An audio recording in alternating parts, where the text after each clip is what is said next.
Hey everyone, it's Jess Tomlinson. I am out here it's 5 o'clock, right? I drink wine at all sorts of hours in the day since I'm my own boss now, for a longer amount of time than just now. It's been a year and a half since I quit my corporate job, but so I always laugh when I'm drinking wine. So I encourage you, thank you so much for joining me. Grab a glass of wine, grab some tea, grab something, because I am sharing a very important topic today, and that is the biggest mistake that I made after heartbreak. And I want to save you from that mistake, because once I stopped making that mistake, it changed everything in my ability to heal from previous relationships when they ended. So I'm going to take a sip of wine and cheers to you being with me tonight, today, whenever you're watching, if you're watching live or you're watching on the replay. And as I'm doing that, I would love to hear your comments as to why you were interested in watching this Facebook Live. So chime in below whether you're watching the replay or watching live.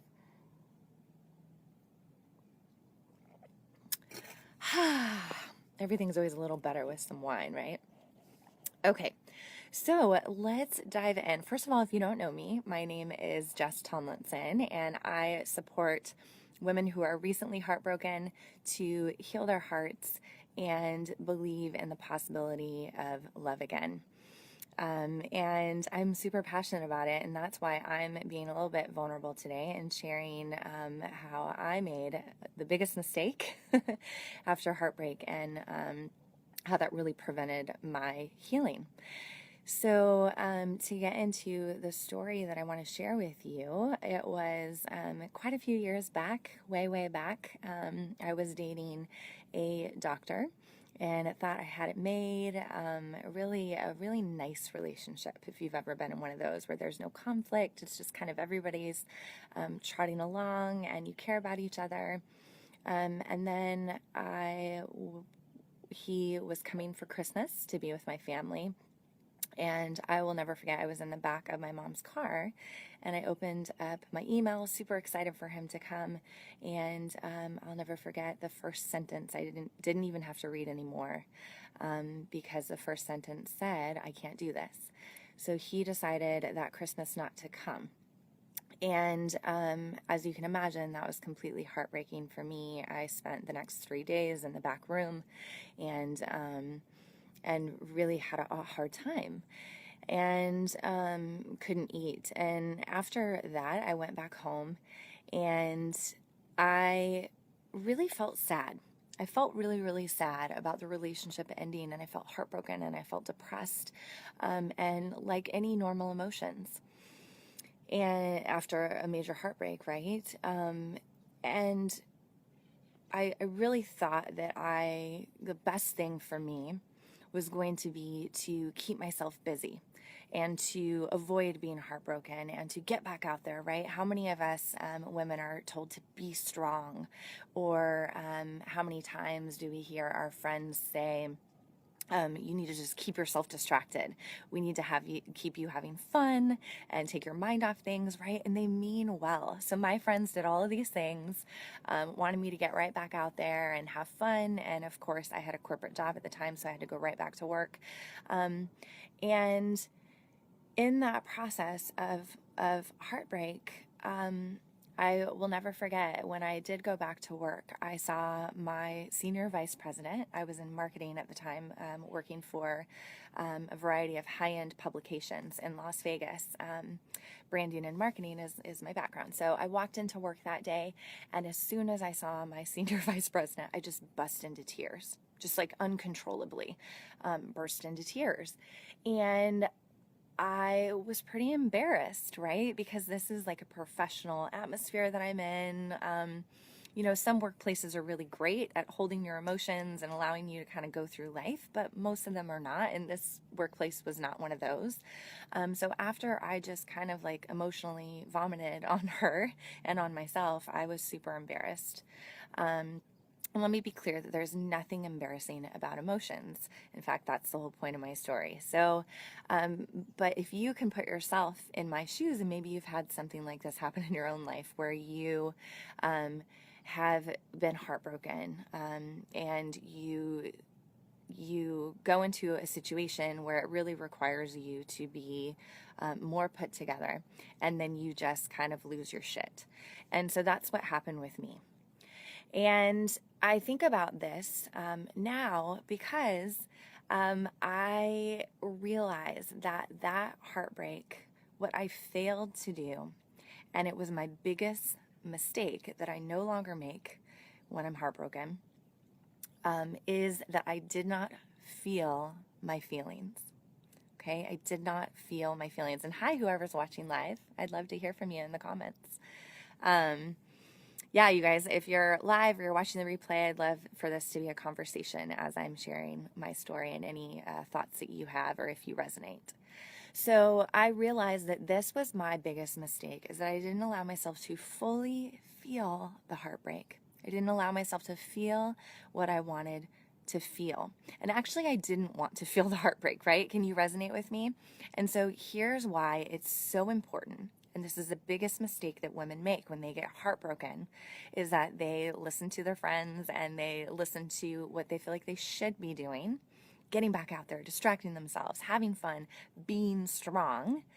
And all this does is push your emotions down. It pushes the pain, the grief, the sadness, whatever you're feeling, the anger.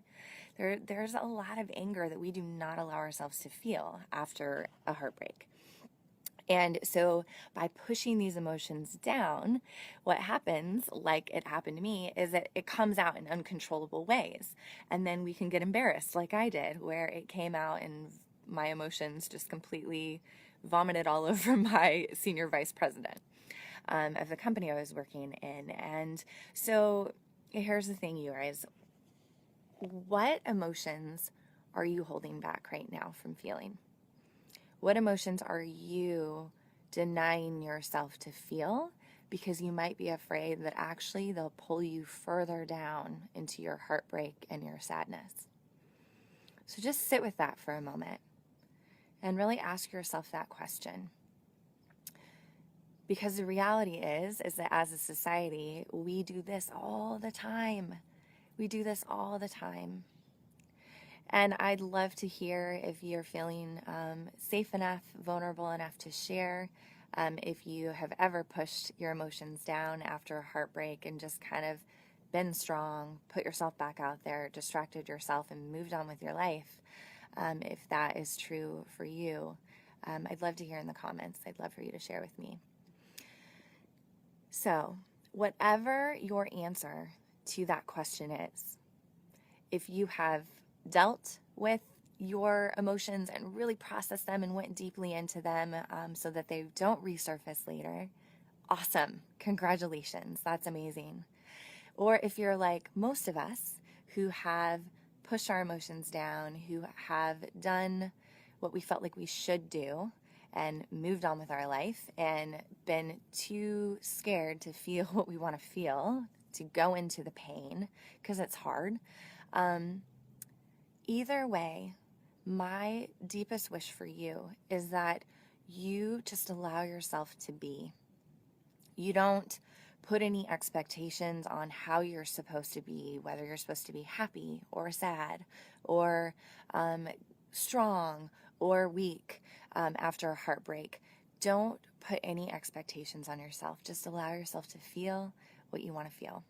That is my biggest wish for you. And when you're able to do that, I know from firsthand experience, because all my heartbreaks afterwards, and I've had a few big ones because my relationships tend to be really long term.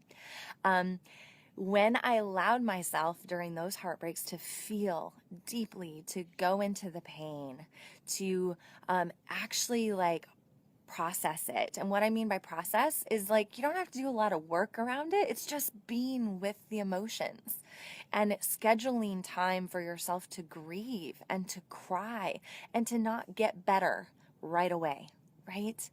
So Amy says, I agree with you. Yeah, Amy. So my guess is that, like most of us, you've probably experienced heartbreak too. So I'm glad this is resonating with you. Thank you for chiming in. And I don't want you guys to bypass the impact of feeling your feelings, because this can be kind of a topic that people are like, oh yeah, it doesn't matter. Well, I'm here to tell you it does. And I've experienced the difference. So when I was able to feel my feelings, to go into the pain, here's the odd thing, right? Because our biggest fear is that we're going to get sucked into the pain and that we're never going to come out, that we're just going to be in the heartbreak. We're going to be in the shit, right? Well, when we actually feel it, it allows us to move through it faster.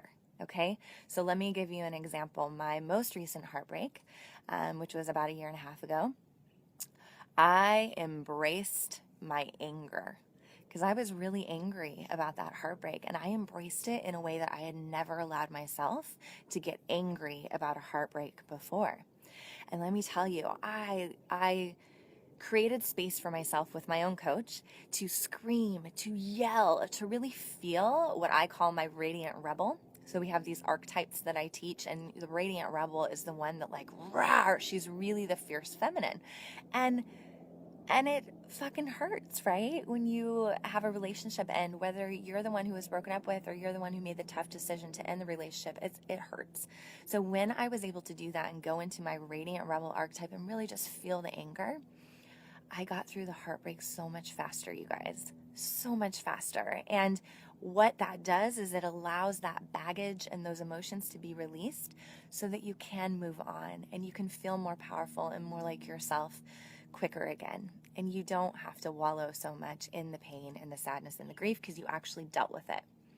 So I'll give you one last analogy to think of. If you are avoiding feeling those emotions in the midst of heartbreak, think of your emotions like a little child that's like wanting attention, and they're pulling, mommy, mommy, mommy, mommy, mommy, mommy. They're pulling on your pant leg, and they're looking up at you so desperately, and you're like, oh yeah, whatever, like I'll deal with you later, right? Because you're too busy. Your emotions are the same way when you're going through heartbreak, and if you don't deal with them, what's the child going to do? The child's either going to scream louder or feel rejected, right? And go off and still be craving that attention that you didn't provide.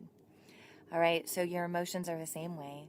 And once you actually nurture them and treat them and hold them like a child, and acknowledge that they're okay and feel them, you will come out stronger on the other side and go through heartbreak quicker so that you can heal your heart and really reclaim your life and feel like yourself again. And that is my biggest wish for you. So I want to hear how this resonates with you guys in the comments. Let me know whether, again, you are live, and thank you again, Amy, for being live, and or whether you're watching the replay. I want to know if this resonates for you. I want to know if you're committed to feeling your feelings, and I'd love to hear your answer to that question. Are you avoiding feeling your feelings? And what would change if you actually went into the pain and dealt with them? So this has been awesome spending time with you. I love doing these Facebook Lives. If you are loving this Facebook Live, I'm committed to doing them more. And so the best way for you to get notifications is to click like on my page, Jess Tomlinson. If you are watching this video, you should be able to find that page, and you'll get notified when I go live. You can also get on my email list if you want to be notified and sent an email when I do these. Sometimes I email my list, sometimes I don't, to let them know that I'm going live. But I share all sorts of great tips for women dealing with heartbreak, wanting to heal their heart and come out stronger and feel like themselves again. If you go over to JessTomlinson.com, you can find a place to sign up and get those emails. So I really look forward to supporting you if you're going through heartbreak. Stick around. You are not alone. All right, guys, thank you so much for tuning in, and I'm going to go and finish my wine. Cheers to you and your beautiful healing and feeling your feelings. I hope to see you soon and connect with you soon. Mwah. Lots of love.